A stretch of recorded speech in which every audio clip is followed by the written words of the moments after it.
Assalamu everyone, I'm Muqaddas Education Wali and I'm a student in Rehan School Foundation course batch 2. Today I will be asking questions from Maya on the topic of what's the matter, the roots of concern. So let's get started. Hey Mokadas, how's it going? Next I'm going to ask you questions. Can I start? Yeah, absolutely, go for it.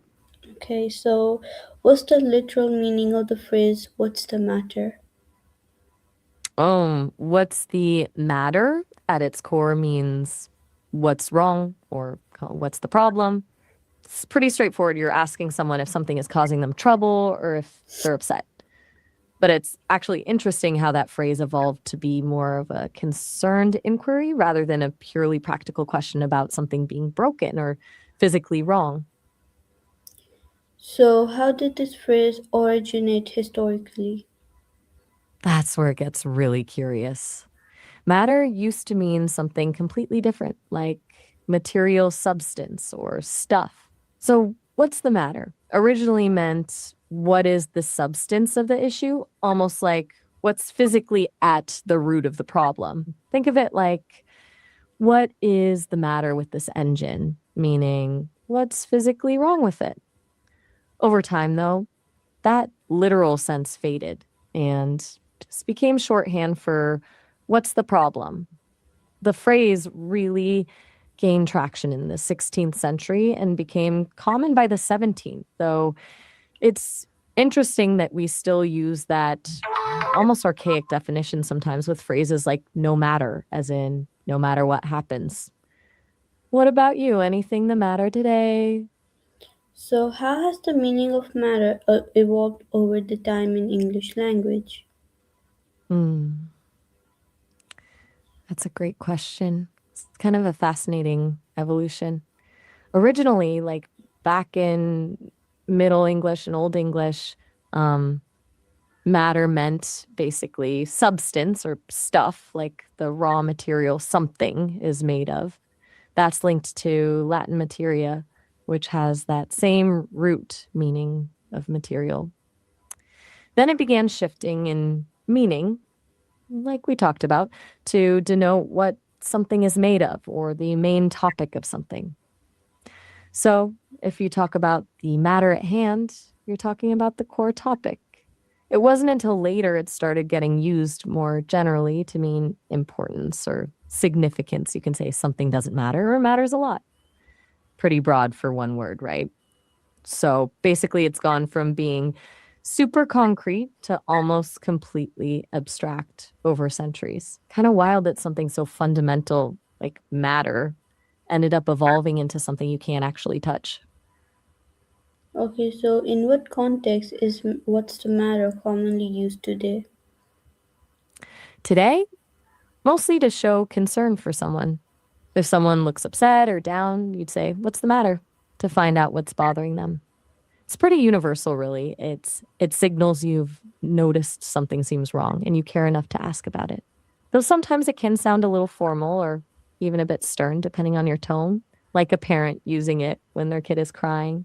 It's lost a lot of its original meaning around physical matter, but it's still used in phrases like no matter what, where you get that older sense of substance or importance.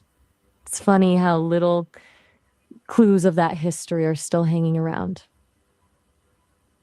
Okay, so how does the tone change of the meaning of what's the matter? X big time. Like, what's the matter? Said with this soft concern tone, totally changes the vibe compared to when it's delivered sharply. The soft tone comes off as genuinely caring, like you're noticing they seem off and want to know what's wrong. But if you say it with a harsher tone, it can sound annoyed or impatient. Like you're saying, "Hey, what's your problem?" instead of, "Hey, you seem upset. What happened?" Tone tells people whether you're trying to help or if you're just impatient that they're upset. Body language does this too, obviously. Crossed arms versus open arms, making eye contact versus looking away. It's interesting how much the same phrase can signal totally different intentions based on just the sound of your voice. Okay, so is the phrase always used to express concern? Why or why not? Not always, which is what makes it kind of tricky. Sometimes it's used when you're irritated with someone, not genuinely worried about them. Like if someone's acting weird or slowing things down, you might snap, "What's the matter with you?" That's basically calling someone out on their behavior rather than showing concern for their well being. Or if you just sense someone's off but feel more annoyed than compassionate, maybe someone's being strangely quiet and you need them to get with the program.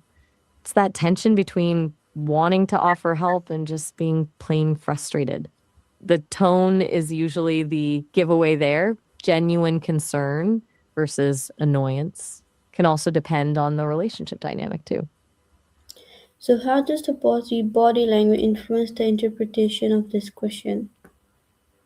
If someone says, "What's the matter?" with open body language, things like relaxed posture, direct but not intense eye contact, maybe slightly leaning in, it sends totally different signals. It's like they genuinely seem concerned and approachable. You read it as a caring check in rather than an impatient demand for answers. Positive body language can soften what could be a slightly harsh tone. It builds that trust that the person actually cares about how you're doing versus just wanting to cut to the chase. Can tell a lot from how someone's standing or moving, way more than just the words they're saying, really. So, can the phrase feel intrusive instead of caring? Absolutely, it can. If someone asks, "What's the matter?" when you're not really wanting to share, it totally comes across as intrusive, especially if you're in public or if you're already clearly communicating nonverbally that you're not up for talking about it. You've got headphones on or you're trying to brush it off with a, "I'm fine." Context matters so much. Sometimes people push when you're not opening up, and it feels like they're demanding intimacy before you're ready to offer it. It's like they're not respecting your emotional boundaries. That's when "what's the matter" stops being caring and starts feeling like pressure. Kind of annoying, honestly. So, do other languages have similar expressions for showing concern? Yeah, totally.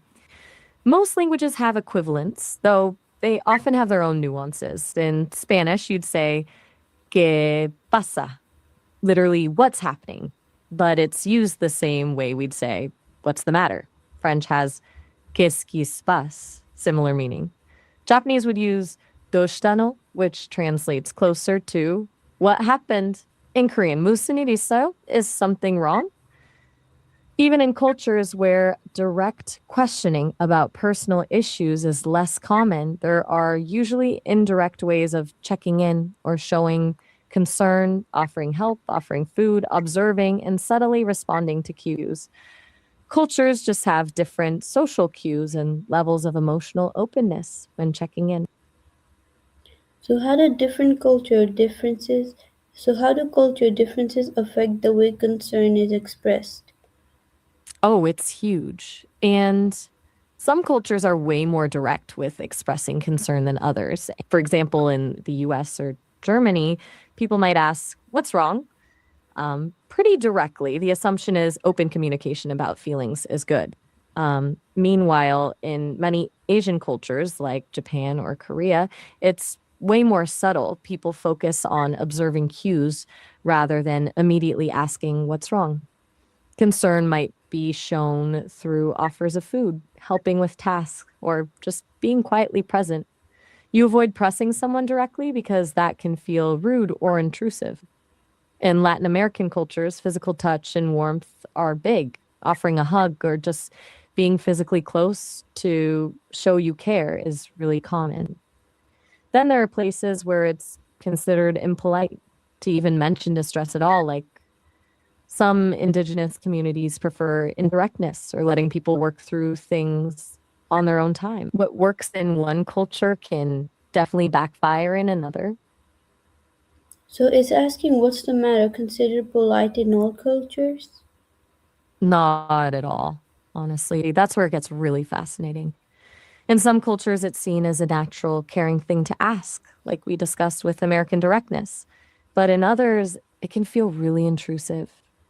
For example, in some East Asian cultures, directly asking, "What's wrong?" can signal that you think they're incapable of handling their own problems, or you're putting pressure on them to show vulnerability when they might not be ready. In certain communities, there's a strong value on maintaining personal space, and showing distress publicly might be seen as bringing shame upon the family. You're more likely to see concern expressed through subtle acts of kindness or just respecting their space rather than direct questioning. It really comes down to cultural understanding. What's polite in one place can be offensive elsewhere. So, why do humans naturally ask questions when they sense something is wrong? That's such a good question. I think it's this deep evolutionary thing, actually. We're social creatures who rely on each other for safety and survival. When someone's in distress, knowing the problem helps us decide how to respond.